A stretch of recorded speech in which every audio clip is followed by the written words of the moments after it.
이 시간 하나님의 큰 은혜가 가득 넘치시기를 축복합니다.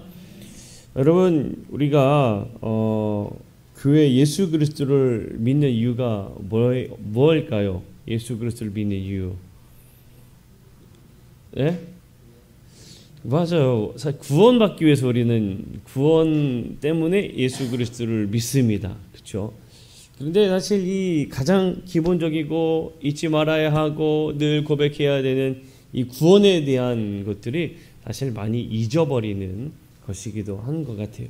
그래서 교회에 내가 믿음 생활을 하면 구원에 대해서 생각을 해야 되는데 믿음 생활을 하면서부터 오히려 다른 것들을 이제 바라거나 생각하는 경우들이 참 많이 있습니다. 예전에도 한번 제가 그냥 우스갯소리로 한번 나눴던 적이 있는데 처음으로 교회 나오시던 분이 교회를 안 나오니까 목사님이 거짓말했다고.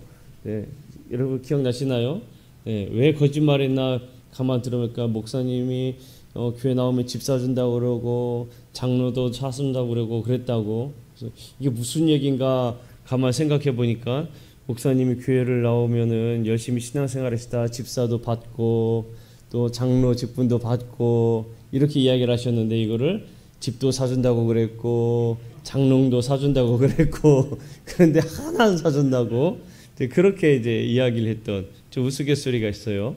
아니, 신앙생활을 하면 사실 구원에 대해서 우리가 생각을 해야 되는데 그 구원에 대해서 많이 잊어버린다는 거죠. 그리고 우리가 구원이 참 핵심적인 부분인데 그 구원이 너무나 쉽게 잃어버리고 너무나 어쩌면 기본의 밑바탕에 깔려 있어서 그런지 너무나 우리가 너무 쉽게 생각하고 잊어버린다라는 겁니다. 하나님께서 우리에게 잃어버린 영혼을 구원하시기 위해서 예수 그리스도를 보내주셨습니다. 그렇지요? 네, 나를 살리기 위해서 예수 그리스도를 보내주셨습니다. 그렇죠? 저 말고 여러분들 위해서. 그죠? 네, 여러분들 위해서 구원하시기 위해서 보내셨어요. 에베소서 4장 11절에 보면 이 일을 위해서 사도, 선지자와 복음 전하는 자, 목사와 교사를 주셨다. 그렇게 말씀하고 계십니다. 예수님이 그 비유 속에서도 그런 말씀이 분명히 있죠. 거지 나사로와 부자의 이야기에서도 하나님께서 부자에게 이미 세상에는 복음을 증거하는 선지자들이 많이 있다라고 말씀을 하신 바가 있습니다. 우리는 이 구원받기 위해서 예수 그리스도를 믿습니다. 구원은 오직 한 길밖에 없습니다. 구원은 오직 한 길밖에 없습니다. 뭐로 가도 어떻게든 서울로만 가면 된다고 하지만 구원은 뭐로 가면 죽는 겁니다. 다른 길로 가면 죽는 거고요. 예수님밖에 구원의 그 길은 없음을 여러분 우리가 꼭 명심해야 됩니다. 예수님밖에는 구원의 길이 없어요. 절대로 다른 길은 없습니다. 다른 길을 이야기하면 그것은 분명히 문제가 있는 겁니다. 예수 그리스도 오직 한 길만 우리가 구원의 길이다라는 것을 반드시 기억해야 된다는 겁니다. 중요한 성경 구절을 보면 많이 여러 군데 구원에 대해서 말씀하십니다. 창세기, 마태복음, 요한복음, 로마서부터 해서 상당히 많은 곳에 구원에 대한 언급들을 말씀하신 바가 있습니다. 핵심 진리를 보면 구원이란 무엇이냐? 구원이란 죄의 영원한 파멸에서 인간을 구원해 주시기 위한 하나님의 일이 구원입니다. 우리를 파멸의 길에서 인도하신 것, 구해 주신 것, 그것이 구원이에요. 구원은 하나님의 은혜이죠. 하나님의 은혜입니다. 영원히 우리에게 주실 영원한 생명, 우리가 그것을 구원이다 라고 이야기를 한 겁니다. 기본적으로 우리는 영원한 생명을 얻기 위해 우리가 신앙생활을 합니다. 예수님께서 니고데모에게 거듭나야 된다라고 이야기를 하셨을 때에 니고데모가 물었습니다. 거듭난다는 게 무엇이냐고. 어떻게 사람이 어머니 뱃속에서 나왔다가 다시 어머니 뱃속에 들어갔다 다시 나옵니까? 어떻게 하는 것이 거듭나는 겁니까? 라고 이야기를 했죠. 거듭나는 게 여러분 무엇입니까? 한마디로 얘기하면 다시 태어난다는 거거든요. 다시 태어난다. 이게 무슨 의미일까요? 성경에서 말하는 다시 태어난다는 것은 죄된 인생에서 하느님의 백성으로 새롭게 태어난다는 것을 우리가 거듭난다라고 그 의미를 부여하고 이야기를 하는 겁니다. 여러분 세례를 받잖아요. 여러분 세례를 받을 때에 예수님께서 세례 받으실 때 예수님께서 세례 받으시는 거 이제 침례라고 이야기를 해야죠. 물속에 잠기시는 것. 그 의미가 여러분 기본적으로 어떤 의미를 담고 있습니까? 여러분 하도 오래돼서 세례 받은 지가 너무 오래돼서 다 잊으셨어요. 그죠? 예. 세례 받은 의미가 뭐예요? 우리가 이제 약식으로는 세례식을 거행하면 우리는 이제 침례를 하지 않습니다만 침례 교단에서는 아직까지 침례를 행합니다. 물속에 푹 잠기는 거예요. 우리는 물로 이제 성부와 성자와 성령의 이름으로 세례를 주느라 이렇게 세례를 베푸는데 그 세례의 의미가 뭡니까? 예전에 죄된 나의 모습은 죽고 하늘의 거룩한 백성으로 다시 태어납니다. 이것을 이제 행하는 게 세례거든요. 여러분 그래서 세례가 참 중요합니다. 우리는 세례 받았음에 참 감사해야 돼요. 세례 받았음에 감사해야 됩니다. 그러면 좋은 일을 하는 것이 좋은 일을 선한 일을 열심히 베풀면 구원에 이르느냐 우리가 생각할 수 있지만 성경에서는 절대로 열심히 선한 일을 한다고 구원에 이를 수 있다고 말하지 않습니다. 구원된 백성이 되는 것은 착한 사람이 된다. 여러분 이것은 어떤 공식처럼 이어지는 게 아닙니다. 내가 그리스도인이 되었다고 선한 사람이 되어야 하고 저 사람이 교회에 다니고 그리스도인이라고 이야기할 때에 저 사람이 선한 물론 하나님의 말씀대로 살아가면 선한 길을 갈 수밖에 없습니다만 선함을 행해야만이 구원된 백성을 이야기하지라고 이야기하는 것은 잘못된 겁니다. 착하다고 선하다고 구원에 이른 것은 아니죠. 성경에서는 분명히 어떠한 행위로서 구원받는다라고도 말하지 않습니다. 오직 예수 그리스도로만 구원받는다라고 이야기를 하고 있어요. 그러니까 우리는 이 어떤 행위로 인해서 내가 구원을 얻는다라는 생각은 절대로 해서는 안 되는 겁니다. 내가 이만큼 헌신하고 내가 이만큼 봉사하고 내가 이렇게 하나님을 위해서 일을 했는데 거기에 대한 어떤 보상 어떠한 뭐라 할까요? 하나님께서 나에게 주시지 않는다? 이러한 보상 심리라고 이야기할 수가 있겠죠. 우리가 이런 것으로 구원을 논할 수는 없다는 거예요.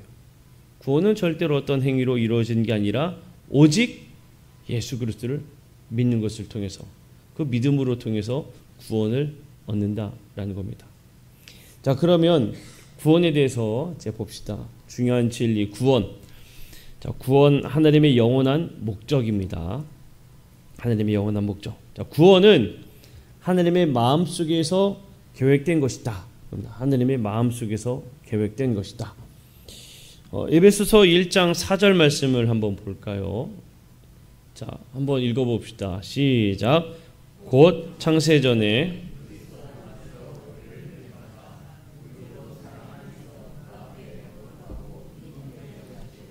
아멘. 자, 여기에서 자, 맨 처음에 뭐라고 시작합니까? 곧 언제?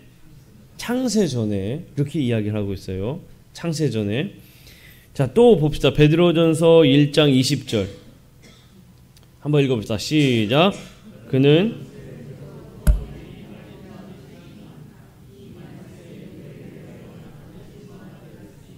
아멘. 자, 여기서 그는 누구를 지칭할까요? 예수님이에요. 예수님은 창세 전부터라고 이야기를 하고 있어요. 그죠? 지금 계속 언제부터 구원이 계획되었던 거라고 지금 성경은 말합니까? 창세 전부터라고 이야기하고 있어요. 자, 디도서 1장 2절에도 이야기를 하면 자, 한 번 더 마지막으로 디도서 1장 2절 읽습니다. 시작. 영생의 소망을 위함이라 이 영생은 거짓이 없으신 하느님이 영원 전부터 약속하신 것인데 언제부터요? 영원 전부터라고 이야기합니다. 영원 전부터이면 이거는 아까와 동일하게 언제부터 생각할 수 있을까요? 창세전이잖아요. 그러면 창세전이라는 이야기는 쉽게 무슨 이야기예요? 이 세상을 만드시기 전부터 하느님께서 뭘 계획하셨다고 말씀하고 있는 거예요? 구원에 대해서 계획을 하셨다라고 이야기하는 거거든요. 근데 제가 말씀을 준비하면서 이런 질문을 줄 수 있겠다라는 생각을 해봤어요. 여러분, 우리가 이제 말씀과 조금 빗나간 이야기인데 어떤 계획을 한단 말이에요. 어떤 일을 합니다. 일을 하다 보니까 뭔가 문제가 발견됐어요. 그 문제를 발견하면은 우리가 어떻게 하죠? 그 문제를 해결하기 위해서 그 하던 일들에 대해 조금 더 수정하고 보완하고 그리고 다시 일을 추진합니다. 그렇죠? 차를 운행하다 보면은 리콜이라는 게 있어요. 리콜 서비스라고. 리콜 서비스가 뭐냐면 이 차량에 이러한 문제가 있으니 와서 수리받고 운행하시오라는 서비스거든요. 리콜은 뭐예요? 고쳐주는 거잖아요. 그러면 여러분, 우리가 성경을 읽다 보면 우리의 죄가 언제부터 시작된다고 기록하고 있습니까? 우리가 지난 시간에 죄에 대해서 얘기했지만 창세 전입니까? 아니면 창세 후죠. 그리고 아담과 하와를 만드시고 난 다음에 인간이 죄가 들어왔어요. 그러면 구원은 우리를 영원한 생명을 얻게 하시려는 하나님의 계획이라고 이야기를 하는데, 성경의 말씀대로 보면 그럼 왜 인간을 만드시기 전부터 구원을 계획하셨을까? 여러분, 궁금하지 않으십니까? 저는 준비하면서도 왜 이런 말씀이 있었을까? 아주 고민이 많이 됐습니다. 이거를 어떻게 이야기할 수 있을까? 어떻게 생각할 수 있을까? 그렇잖아요. 인간이 죄를 짓고 난 다음에 이거 죄를 지었네. 이거 어떡하지? 얘네 죽었네. 살려야 되겠는데 이거 어떻게 하지? 하고 그때부터 우리 인간이라면 그때부터 계획을 세웠을 거란 말이에요. 근데 하나님은 그렇지 않으시고 이미 창세 전부터 우리 인간을 만드시기 전부터 구원에 대한 계획을 세우셨다라는 거예요. 그 이야기는 다른 말로 표현하면요, 인간이 창조되었을 때에 아담에게, 성경대로 이야기를 하면 아담에게 야, 너 저기 동산관에 있는 선악을 알게 하는 그 나무 열매 먹으면 너 반드시 죽는다 라고 말씀을 하시면서 뭘 또 하셨다는 얘기일까요? 먹을 거를 아셨다는 얘기로밖에 안 들리잖아요. 그죠? 그럼 왜 하나님이 왜 그런 과정들을 주셨을까라는 생각을 저 혼자만 해봤나 봅니다. 아무도 대답을 안 하시니까. 왜 그랬을까라고 고민 생각해 봤을 때에 여러분, 하나님은 왜 이런 것들을 계획하셨는가 하면 전지하신 분이라고 우리가 고백합니다. 그죠? 전지하다는 것은 모든 것을 아신다는 거예요. 그러면 인간이 죄를 지을 것도 이미 아셨어요. 그럼에도 불구하고 우리를 창조하시고 우리를 만드시고 특별히 하나님의 형상을 담도록 만드신 이유는 우리로 하여금 하나님께서는 영광받기를 원하시기 때문에 우리를 만드신 겁니다. 하지만 하나님은 아셨어요. 뭘 아셨느냐? 우리가 죄인이 될 거라는 걸 아셨다는 거예요. 그래서 하나님은 이미 그 계획을 준비해 놓으셨다는 겁니다. 우리가 죄인된 길을 갈 것을 알기 때문에 하나님은 미리 거기에 대한 준비를 해 놓으셨다라고 밖에 생각할 수가 없어요. 그러니까 결국에는 하나님은 뭐냐면, 저는 이렇게 고민하면서 어떻게 받아들여지게 되는가 하면, 하나님은 우리에게 중독되셨다. 끊을 수 없구나. 우리를 너무나 사랑하시는구나. 너무나 사랑해서 얘들이 죄를 지을 건 알지만 그래, 구원시켜야지 하고 계획도 세우시고 우리를 창조하시고 죄인 되었을 때 다시 구원할 계획을 미리 세우셨구나 라는 겁니다. 우리 아이들이 어렸을 때에 키울 때에 앞에 나가지 못하도록 이렇게 담처럼 막아놓는 게 있었어요. 왜 막아놓을까요? 아이들이 거기 밖으로 나가지 못하게 하려고. 나가면 안 돼. 여긴 지지야. 나가지 마 하고 막아놓은 거였거든요. 그러니까 하나님께서는 이미 다 계획을 이미 세우신 거예요. 그거 없으면은 그 밖으로 나갈 거라는 거를 우리가 아이를 키우면서 아니까 미리 이렇게 해놓거든요. 똑같습니다. 하나님께서는 이미 아시는 거예요. 전지하시기 때문에. 그럼에도 불구하고 우리를 너무나 사랑하셔서 우리로 하여금 진실되게 우리의 마음을 받기를 원하셔서 우리를 향한 구원의 계획을 세우셨다라는 겁니다. 그러니까 창세 전부터 이미 구원 계획을 세우셨다는 것은 다른 말로 표현하면 이렇게밖에 설명할 수 없습니다. 우리를 너무 사랑하시는구나. 우리를 너무 사랑하시는구나. 자, 조금 더 직관적으로 얘기하면 나를 너무나 뭐 하신다고요? 사랑하신다. 여기 있는 저 말고 여러분들 한 사람 한 사람을 너무나 사랑하시는구나. 그래서 구원의 계획을 세워 놓으셨다는 겁니다. 구원은 하나님의 은혜입니다. 은혜. 하나님의 은혜예요. 아까 전에도 이야기 나왔듯이 구원은 우리가 어떠한 일을 행해서 얻어지는 결과가 절대로 아니고 하나님의 은혜의 결과입니다. 은혜를 영어로 하면 grace거든요. grace. grace입니다. G-R-A-C-E. grace예요. 근데 이거를 영어로 이렇게 풀었어요. 넘겨주세요. grace를 앞에 글자만 따서 God's riches at Christ's expense 이렇게 합니다. 그리스도의 희생과 대가로 인한 하나님의 풍성함. God's 하나님의 rich 풍성함이에요. 뭐로 해요? Christ 예수 그리스도의 expense 대가 희생. 예수 그리스도의 희생으로 인한 하나님의 그 풍성함을 누리는 게 뭐다? 은혜다. 은혜다. 은혜는 그러니까 그냥 얻어지는 게 아니에요. 무엇이 분명히 그 안에 담겨 있습니까? 예수 그리스도의 대가가 담겨 있어요. 예수 그리스도의 대가가 그 안에 담겨 있는 겁니다. 그러니까 하나님께서 내게 은혜를 주셨다라는 것은 그 예수 그리스도의 대가로 인해 우리가 그 은혜를 누릴 수가 있구나 하는 겁니다. 그 예수 그리스도에 인한 그 대가는 결국에 무엇이냐? 하나님의 사랑 때문에 그렇다는 겁니다. 하나님의 사랑. 자, 요한일서 4장 9절 말씀 보면 요한일서 4장 9절. 자, 한번 읽어봅시다. 시작. 하나님의 사랑이 우리에게 이렇게 나타난 바 되었으니 하나님이 자기의 독생자를 세상에 보내심은 그로 말미암아 우리를 살리려 하심이라. 아멘. 자, 하나님의 자기의 독생자를 세상에 보내셔서 우리를 살리게 하기 위한 그 이유가 뭐예요? 노란 글씨에 처음에 전제가 뭐예요? 하나님의 사랑. 하나님이 우리를 향한 그 사랑. 그것 때문에 예수 그리스도를 보내셔서 우리를 구원하게 하셨구나라고 이야기합니다. 로마서 5장 8절 말씀에서도 읽어봅시다. 시작. 우리가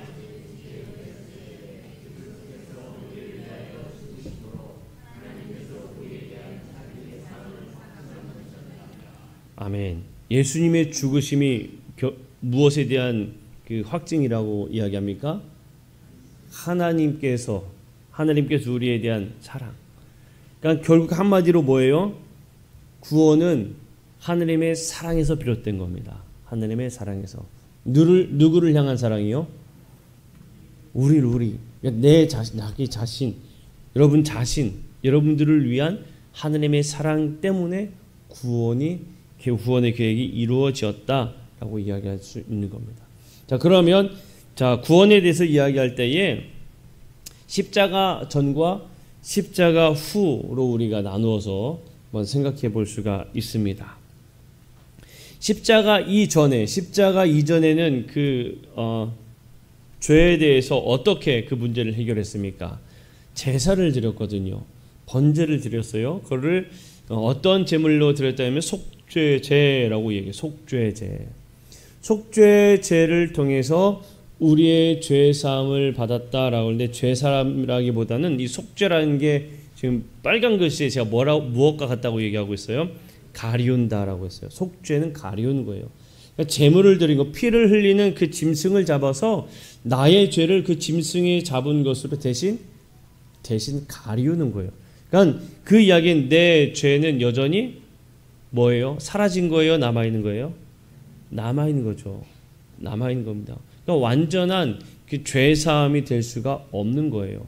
여전히 그대로 그냥 가리워져 일 뿐이지 완전히 그 값이 사라지는 건 아닙니다. 그 죄를 잠시 그 짐승을 대신해서 지불을 했을 뿐이다 하는 거예요. 그래서 레위기의 희생 제물들을 통해 계속적으로 때가 되면 속죄제를 통해서 우리의 죄 사함을 받으려고 하느님 앞에 계속 제사를 드렸던 거예요. 그러면 하나님께서 완벽한 구원을 이루시기 위해서 그래서 십자가 후의 구원을 이루신 겁니다. 십자가 후의 구원은 결국에 누구를 통한 구원이겠어요? 예수 그리스도를 통한 구원입니다. 히브리서 10장 12절 14절 말씀인데 한번 봅시다. 자, 읽어봅니다. 시작. 오직 그리스도는 죄를 위하여 한 영원한 제사를 드리시고 하느님의 우편에 앉으사. 자, 영원한 제사. 한 번의 영원한 제사. 계속 드리는 게 아니라 한 번의 영원한 제사라고 이야기했습니다. 14절에 보면 또 노란 글씨 뭐라고 이야기합니까? 한 번의 제사. 한 번의 제사로 영원히 어떻게 해주셨다고요? 온전하게 하셨다라고 이야기를 해요. 그러니까 한 번의 영원한 제사라고 이야기한 것은 결국에 무엇을 의미하느냐? 예수 그리스도의 십자가의 죽으심을 이야기하는 거예요. 예수 그리스도의 십자가의 죽으심은 예수 그리스도가 피를 흘리셨다는 것은 구약 시대에 어린 양을 잡아서 우리 죄를 대신 정가시키는 속죄, 가리우는 그 효과를 냈던 것을 이제 죄가 없는, 흠 없는 완벽한 이 예수 그리스도의 죽으심으로 우리가 이제는 그 영원히 죄의 사함을 얻게 되었다는 겁니다. 자, 그래서 골로새서 2장 14절 말씀을 보면 자, 읽어봅니다. 시작. 우리를 거스르고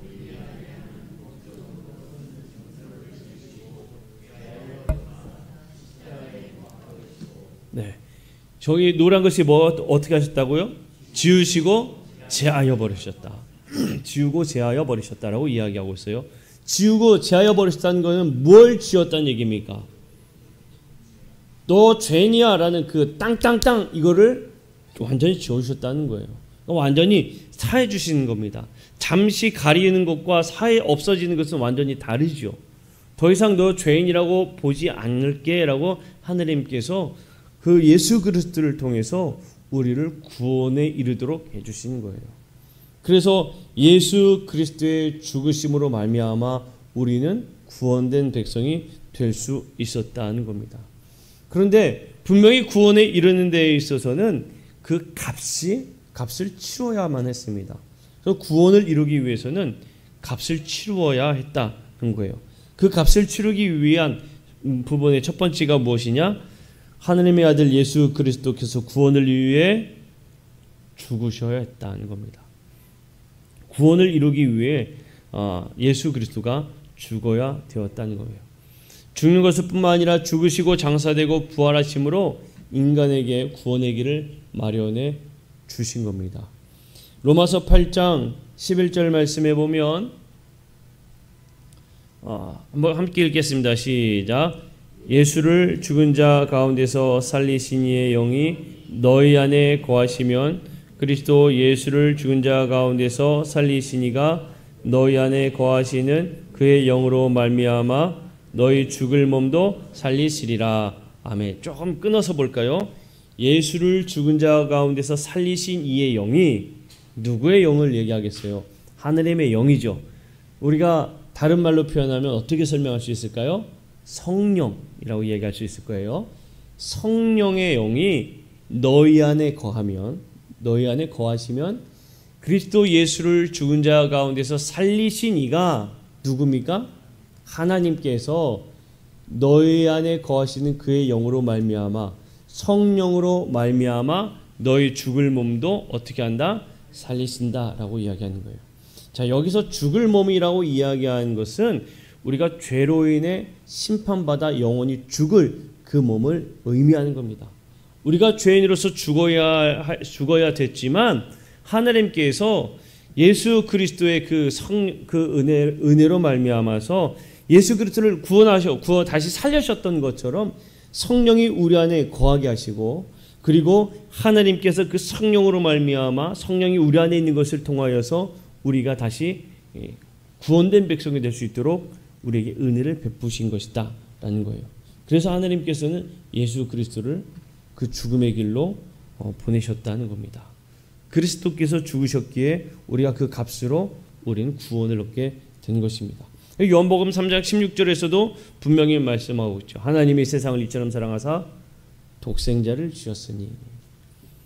그래서 누구든지 예수 그리스도를 믿는 자가 영생을 얻는다라고 우리에게 말씀해주고 있는 겁니다. 예수 그리스도로만 우리가 구원에 이르게 된다라고 분명하게 성경은 우리에게 가르쳐주고 있는 거예요. 근데 예수님께서 여러분 십자가를 지시고 죽기 위해서 그냥 바로 십자가에 가가지고 나 죽는다 탁탁 이렇게 죽으신 게 아닙니다. 어떻게 죽으셨죠? 십자가에 가는 길, 우리가 골고다 길이라고도 표현하는데 예수님은 오직 고난을 받으시면서 가셨어요. 예수님께서 이 고난을 받으시면서 가셨다라는 것을 우리가 알아야 되는데 왜 예수님이 그 고난의 길을 가셨는가 하면 우리 고난을 받으시면서 우리의 죄를 대신해서 하나하나 사해 주시면서 그 하나님 앞으로 우리를 인도하시기 위해 그 길을 걸어가신 겁니다. 그 길은 이렇게 험난한 길이었다. 너희들이 이렇게 죽을 인생이었지만 너희들이 그 예수 그리스도를 통해 구원을 이루게 된 것이다라는 것을 보여주시기 위해서 그 고난을 받으며 그 앞의 길을 걸어가게 되신 겁니다. 예수님께서는 이 사실을 분명히 아셨어요. 그래서 마태복음 26장 28절을 한번 보면 예수님께서 이렇게 말씀을 하셨습니다. 한번 읽어봅시다. 시작. 이것은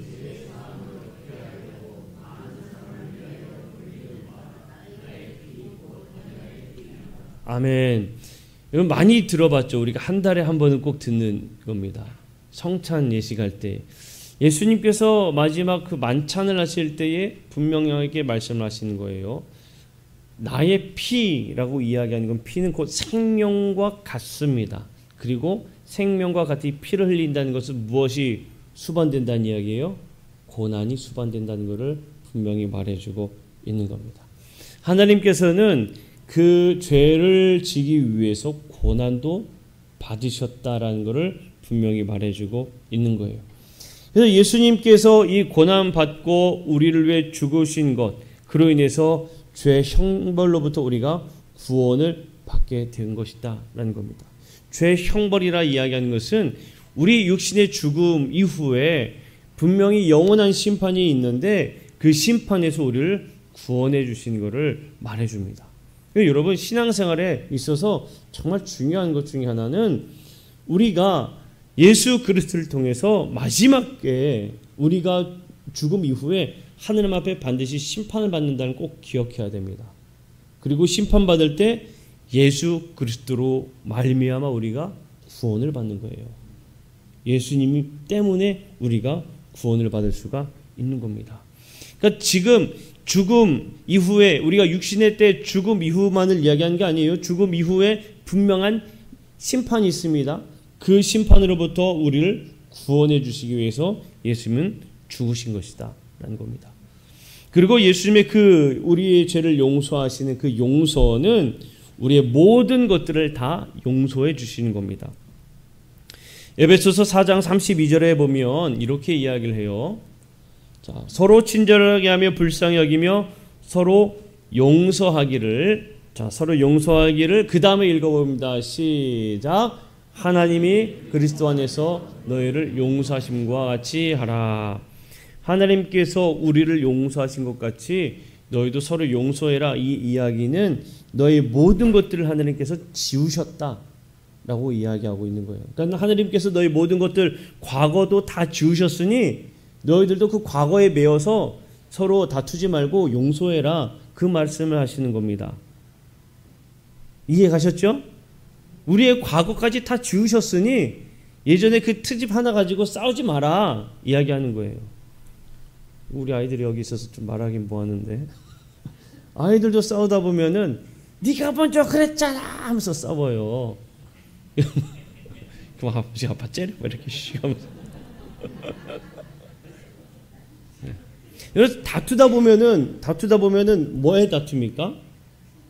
네가 먼저 했니? 막 서로 그러 싸우잖아요. 운전하다가도 막 서로 싸워요. 왜 싸워요? 당신이 먼저 운전을 그렇게 그래서 싸운단 말이죠. 뭐예요? 네가 서로 잘못했다는 거잖아요. 네의 과거를 가지고 하나님은 이미 과거는 지우셨으니까 너희들도 그것 때문에 싸우지 말라고 얘기하시는 거예요. 그러니까 우리의 죄를 이미 과거의 죄까지 다 하나님은 잊으셨다는 거예요. 하나님 제가 예전에 이런 죄를 언제 그런 죄 지었어? 나 몰라. 나 다 너의 죄 잊었어. 이렇게 얘기해 주시는 겁니다. 그러니까 우리가 죄상을 받았다는 것은 모든 죄를 인간으로 어떻게 보면 정말 치욕스러운 그 죄까지도 하느님은 다 뭐 하셨다고요? 잊으셨다. 하느님은 다 잊어주신 겁니다. 자, 그래서 그리스도께서 그에게 오는 모든 자를 그래서 구원해 주시죠. 누구든지 주님 앞에 나오는 자는 구원을 얻는 겁니다. 그러니까 하나님의 이거는 약속이에요. 베드로후서 3장 9절 말씀을 봅시다. 베드로후서 3장 9절 말씀 함께 읽습니다. 시작. 주의 약속은 어떤 이들이 더디다고 생각한 것 같이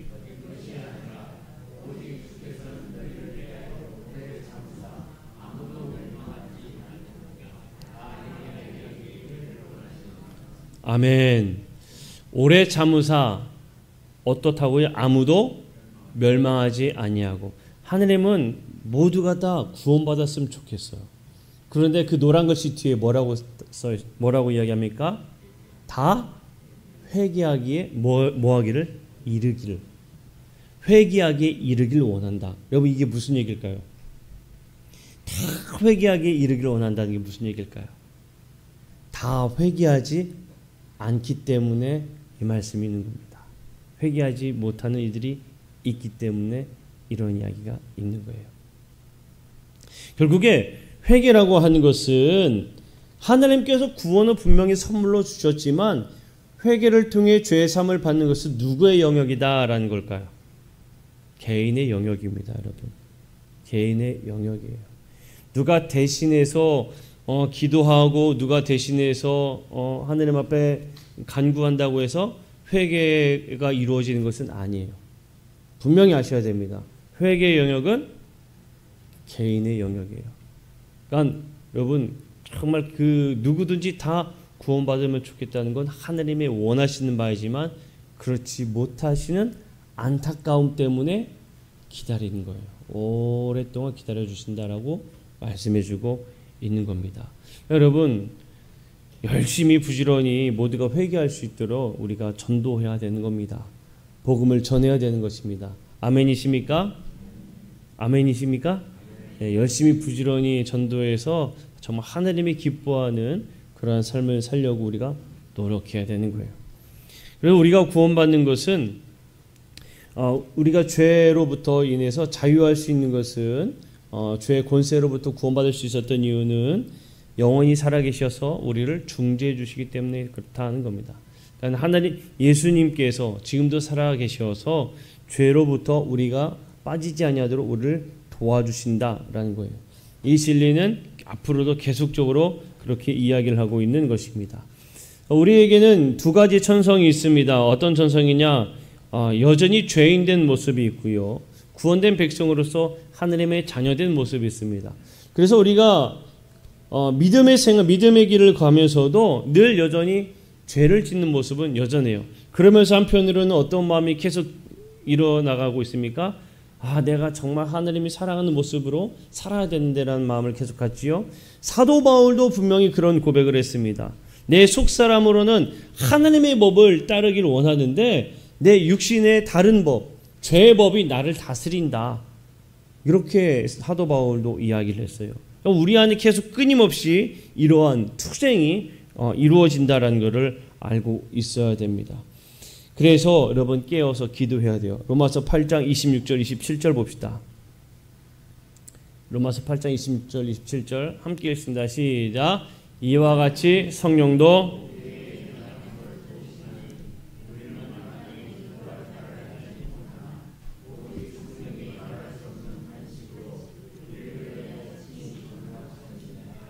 마음을 살피시는 이가 성령의 생각을 아시나니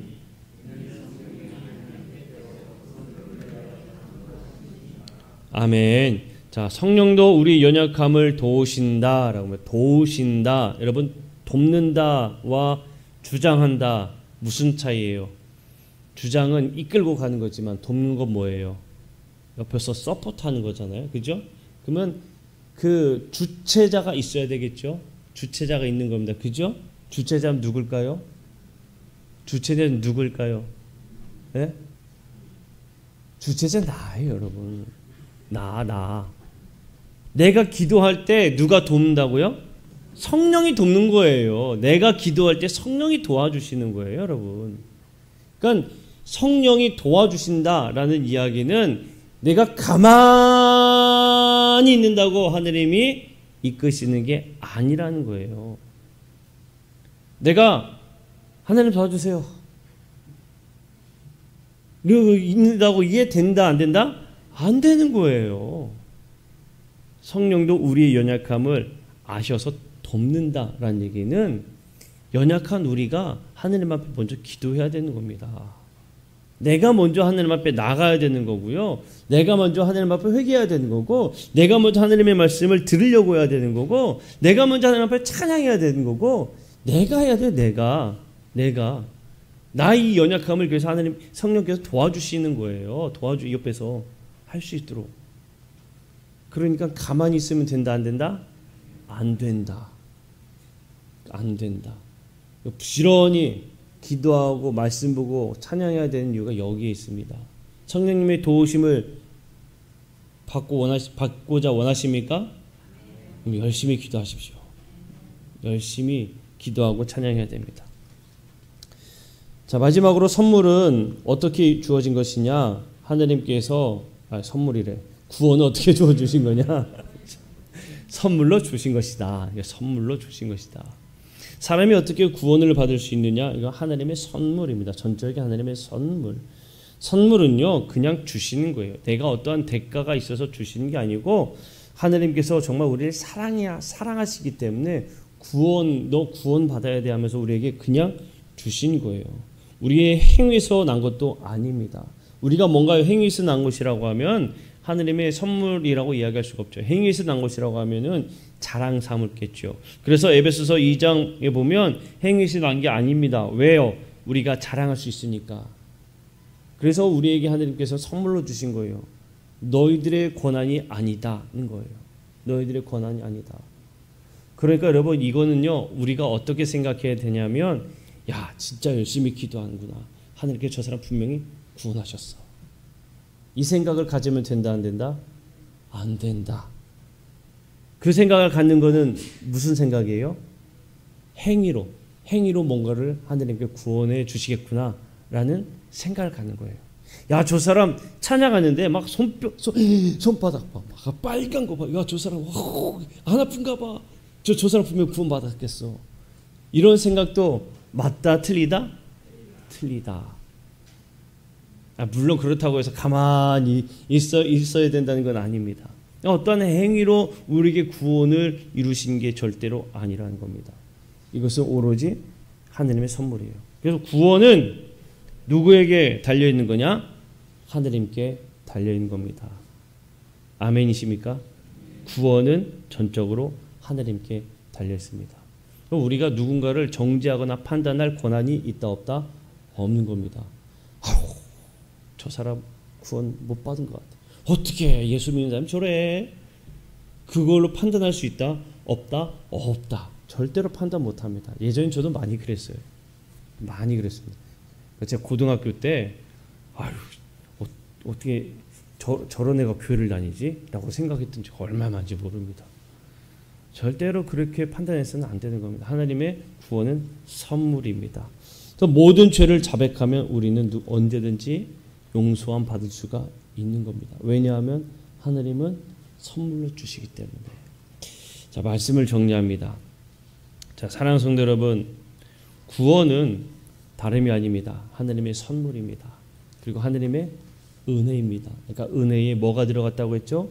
예수 그리스도의 대가가 분명히 들어가 있습니다. 우리가 이것을 믿음으로 고백하는 거예요. 우리가 언제든지 누구든지 우리의 죄를 주님 앞에 고백하면 하느님께서는 그 죄를 그래 그런 죄를 지었구나 하면서 계속 기억하시는 것이 아니라 뭐 해주신다고요? 잊어주신다는 거예요. 아주 그냥 그 죄 사함을 죄를 청산해 주시는 겁니다. 우리는 그런 믿음으로 살아가야 되는 줄로 믿습니다. 사랑하는 성도 여러분, 구원은 하나님의 선물임을 늘 기억하면서 정말 그 은혜에 감사함에 사시기를 무엇보다 축복합니다.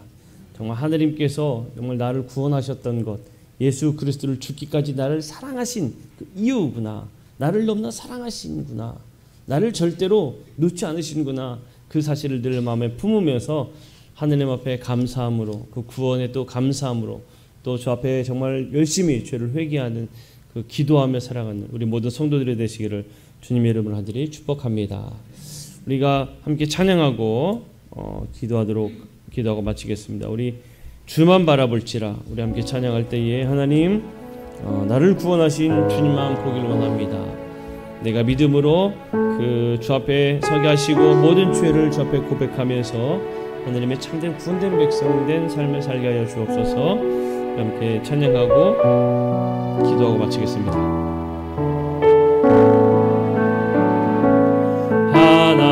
하나님의 사랑을 사모하는 자, 하나님의 평안을 바라보는 자, 너의 모든 것 창조하신 우리 주님이 너를 얼마나 사랑하시는지 하나님께 찬양과 경배하는 나, 하나님의 선하심을 닮아가는 자, 너의 모든 것 창조하신 우리 주님이 너를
우리를 너무나 사랑하셔서 우리를 위한 그 구원의 계획이